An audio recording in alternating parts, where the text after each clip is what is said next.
Hello and welcome to The Bottom Line on TVP World. This is where we unpack some of the main business and economic stories of the day. I'm your host, Marie Cato. From 145% to 30% and from 125% to 10%, the depth of tariff relief agreed by the United States and China has taken everyone by surprise. To top that off, Donald Trump and Xi Jinping may talk later this week in a sign that both sides want to resolve trade issues with an actual trade deal. Let's go to Young Kennedy's feature for more. After 2 days of talks at this villa in the Swiss city of Geneva, US Treasury Secretary Scott Bessent on Monday morning announced the outcome of what he had described the previous day as substantial progress in negotiations with China. Reached an agreement on a 90-day pause and substantially moved down the tariff levels. Both sides on the reciprocal tariffs will move their tariffs down 115%. As part of the deal, the US has agreed to slash its 145% tariffs on imports from Asia's largest economy to 30%, while China will reduce its tariffs on American goods to 10%. The announcement sparked a positive reaction across global markets. The S&P 500 and Nasdaq 5-day futures rose 3.1% and 4.35% respectively. European markets also surged on the back of the announcement, with Germany's DAX index hitting a record high during morning trading. The beneficiaries of this were semiconductors. For example, Infineon is the strongest stock in the DAX today. The automotive industry and also chemicals, especially BASF, which are up significantly today. European companies concerned about the spillover effects a breakdown in US-China trade could have caused welcomed the agreement. For us, the greater threat was that a flood of goods from around the world, products that couldn't be sold in the US, would be dumped on other markets. Their producers might try to offload them at rock-bottom prices just to recover a portion of the production costs. Right now, it appears that this search for alternative markets won't happen so quickly and that the potential shock seems to be receding. The US is hopeful that the current negotiations will be more productive than those held during Trump's first term, which initially led to a similar agreement but eventually fell apart. But much like a few years ago, the US's grievances towards China are largely the same. We expect that as the negotiations proceed, that there will also be the possibility of purchase agreements to pull what is our largest bilateral trade deficit into balance that has gotten out of balance. But economists stress that the global landscape has shifted since the last round of talks. Therefore, reaching a consensus will be more difficult. This is no longer just about who supplies what to whom and at what price. It's also about who will do the manufacturing, who has the production capacity, and who has an industrial workforce that can potentially be redirected to produce goods for defense or military use. If you don't have industrial workers, there is no one to reassign. It could turn out that the US has far broader goals in mind than we think, ones that go beyond trade. US President Donald Trump said on Monday that he could meet with his Chinese counterpart Xi Jinping this week. Time will tell what comes out of these negotiations. So the US and China have hit that big 90-day pause button. The world inevitably feels a truce of sorts, despite the reality that tariffs are still in place for both economies. Can the truce outlast 3 months? How deep can it be? And what does this mean for Europe? We're now joined by Niclas Poitiers, trade analyst and research fellow at Bruegel think tank. Hello, and thank you for joining us. Hello, it's a pleasure. So on the wave of this positive news from Geneva this weekend, Trump has just said that he might well be speaking to China's President Xi Jinping at the end of this week amid the progress on what might actually be a real trade deal. And so we see that things are moving quite fast. What do you make of this latest news? I'm not sure we should really frame this as a real trade deal. What happened is that the US, as it had to withdraw its tariffs from the rest of the world, hiked the tariffs on China to an unprecedented level. these tariffs are now retreated, but we are still in a much worse situation than we were just a couple of weeks ago. If we only had the tariffs we have today, this 30% tariff increase we have today, we would still think this would be a dramatic protectionist escalation from the side of the US. So this is, of course, it's a big improvement, no question about this. But we're still in a very different world than we were 2 months ago. And I find it really hard to understand this as anything but just the resolve of an unsustainable situation. But it's certainly not an improvement in any way for either party to the situation we were before April. So are you suggesting that nothing really has changed for now? Of course, a 30% increase is much better than a 145% increase. So I think that's certainly an improvement. But we will still see very negative effects of this, because 30% that come on top of already very high tariffs of the United States on China is still a very high tariff increase. But also because a lot of the effects we see on stock markets and we will see for consumers, to some extent have already happened. Shipments take months to reach from China to reach the US, and there are no ships going. So this effect will, even if now people start to buy again from China, this will take months to then work its way through markets. The uncertainty we've seen that is really damaging for investment in the US, this uncertainty will prevail. Because again, we don't know what will be the tariff rate in 90 days' time. Will this last 90 days? Will this be the new equilibrium? We don't know. So a lot of the negative effects of this will remain. Of course, it's not a prohibitively high rate like 145%, but it's still a very high rate by any standard. Absolutely. So for now, we see that the tariffs are there. We have 30% on Chinese goods, 10% on US goods, and we are still looking at a solid de-escalation of some sorts for 3 months. So what do you think might actually happen next? I think we will see some kind of pretense of negotiation. These negotiations we might expect to be again around the kind of retaliatory tariffs that both sides put on each other, which will not resolve any of the underlying issue. So the notion that Trump went into is that he wanted to resolve the bilateral trade deficit that China has with the US. And that was his objective, but we're not anywhere closer to that objective than we were a couple of days ago. The only thing that happened is that the tariffs he put as a means to put pressure on China, these tariffs have been lowered to still a high level, but they've been lowered. But it's very unclear that even the US itself knows how it wants to achieve the reduction in the bilateral trade deficit. And economists largely agree that tariffs have very little to do with it, and that they will not actually mechanically reduce the trade deficit in the way that the US government pretended they would. Absolutely. So until that trade deal, in inverted commas, is actually in place, let's work on the conclusions that emerged out of the discussions in Geneva. So the 90-day slashing or pause of the tariffs between the US and China, I suppose, provides some sort of breathing space for the negotiations. But it may actually not allow for enough time for a detailed trade deal to be hammered out between the two world's largest economies, according to JP Morgan. And this was included in an article in the Financial Times. What are your thoughts on that? I agree. It's basically impossible to write a real free trade agreement, a WTO compliant free trade agreement, which also Donald Trump has no authority to do. This is authority of US Congress. So the only thing he can do is to lower the tariffs that he has put via executive action to lower them again, but he has no authority to actually sign a proper free trade agreement, but also there's no time frame for this. So the only thing that is imaginable are some kind of purchasing equipment, some kind of concessions, as we've seen on the side of the UK. This was also not a real free trade agreement. Nevertheless, the question is, what does this achieve? So the US government introduced a lot of uncertainty, introduced a lot of high costs that will feed through one way or another to the consumers. And they introduced a lot of uncertainty that prevent investment, that will lead to some empty shelves, even if we now have a lower tariff rate, because shipments have stopped because of the uncertainty. And all of these effects will prevail.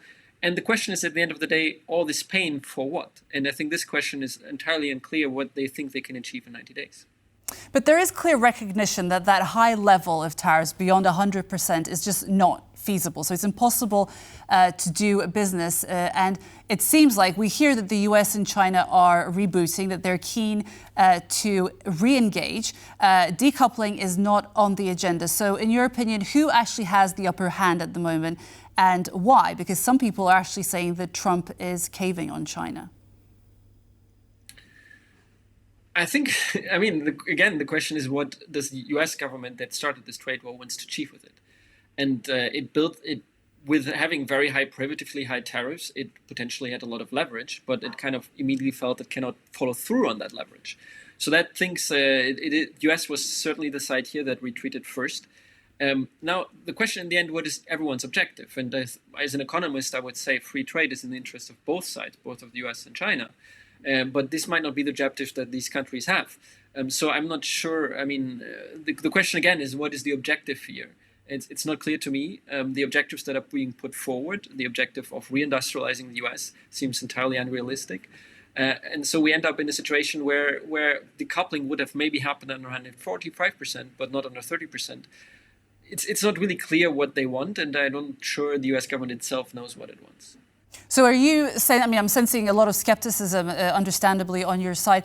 Do you sense that this is just bringing a lot of confusion to the table? Because another thing I wanted to ask is that since the beginning of the year, there has been a lot of talk about uncertainty. That was brought on first. There was the prospect of the trade war, and also the International Monetary Fund also revised its prospects for all economic growth projections to reflect this. So do you feel that there's even more uncertainty, or has some of this uncertainty been, has it actually subsided because of the positive reaction to these discussions between China and the US? I think the uncertainty has reduced, that certainly, because the 145% was something that, if it would have been maintained, would be really destructive for both countries, and that they are lower now, and that they've been lowered, even though there weren't a real concession made by either side, is a sign that basically both sides don't want to maintain the status quo. They don't think they can maintain the status quo. So I think this should give investors some confidence that we will not go back to these very high rates. But I think one of the reasons why investors reacted so strongly in stock markets to the April 2nd tariffs and the succeeding rounds of tariffs that were put also on China is because it also is reflective of the risks, the gambles that the US government is willing to take. It really hiked tariffs to unprecedented heights without really coming forward with a real catalog of asks, with real objectives. And I think this increased the perception of investors about the amount of risks this government is willing to take. And that itself has then repercussions. There are indicators of risk in the politics, and they are at an all-time high for the United States. And I think this will maintain. It is lower now because there's a clear sense that the US has retreated, that they have kind of pulled back. So I think there's some positive news here, but still we don't know what will be the long-term equilibrium. And some businesses will be able to maintain their trade with China at 30%, but maybe not at 50%. And these businesses don't know if they should invest or not.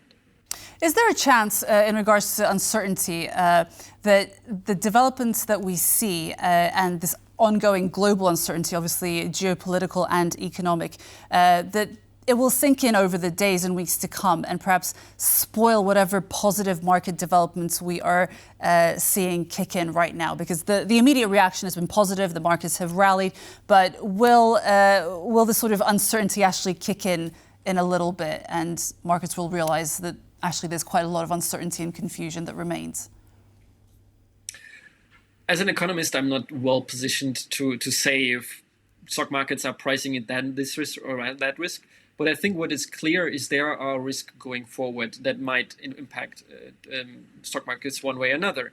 And these risks are not just about tariffs. And I think a lot of the changes in markets we see are not directly related to the risk of tariffs, but what it says about other policy areas. So we've seen very strong movement in the market when it was about the Trump stating his intention to replace Jay Powell, to push him out. So this is something that is on the policy agenda and will stay. And I think markets will look at that. They will look at tax policy, but they look at how the US engages on ideas like, for instance, the Mar-a-Lago Accord, where the US had stated it wants to use tariffs as one way of leverage to force countries to basically allow a partial default on US treasuries. And these ideas, the more traction they gain, the more they will disrupt markets. And I think this will be something that markets will watch very closely.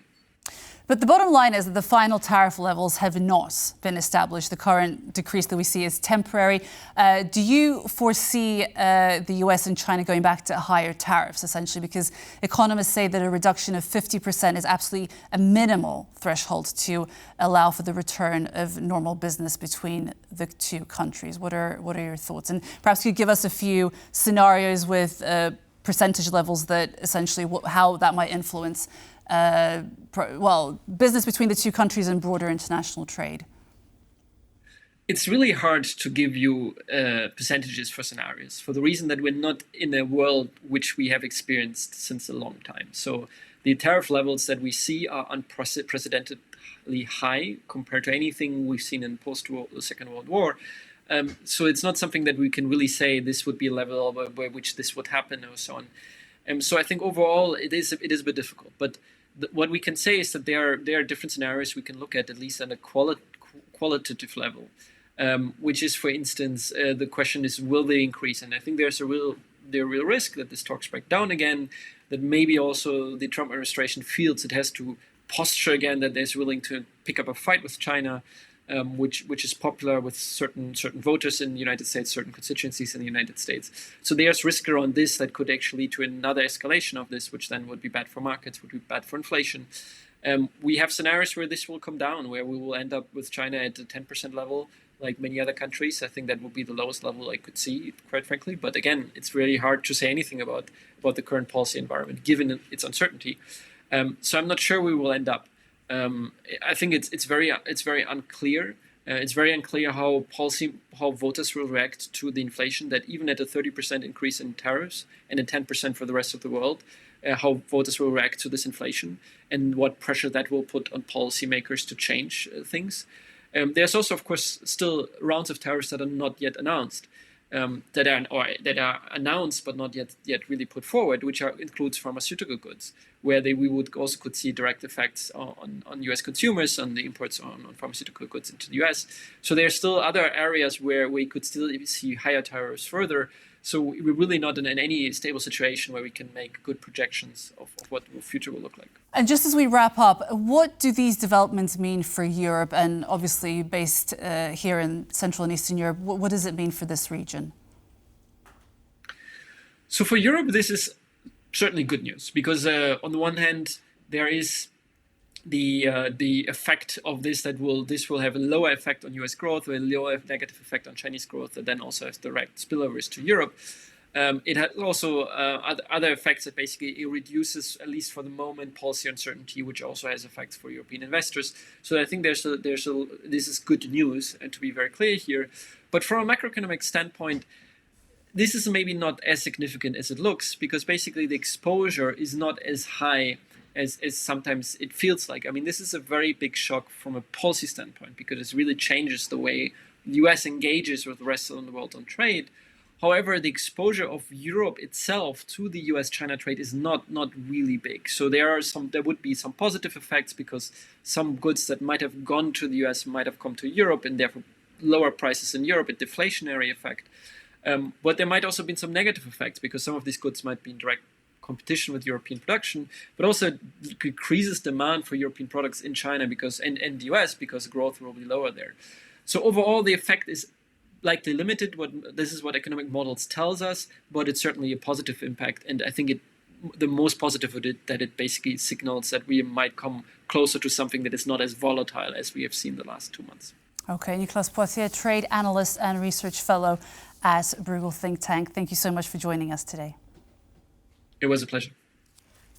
And that concludes the bottom line for today. I was your host, Marie Cato. We're on every weekday at 5:10 CET on TVP World. And in the meantime, for the latest in regional business, follow us on X and on tvpworld.com. And for more news and analysis, stay with us on TVP World. Goodbye.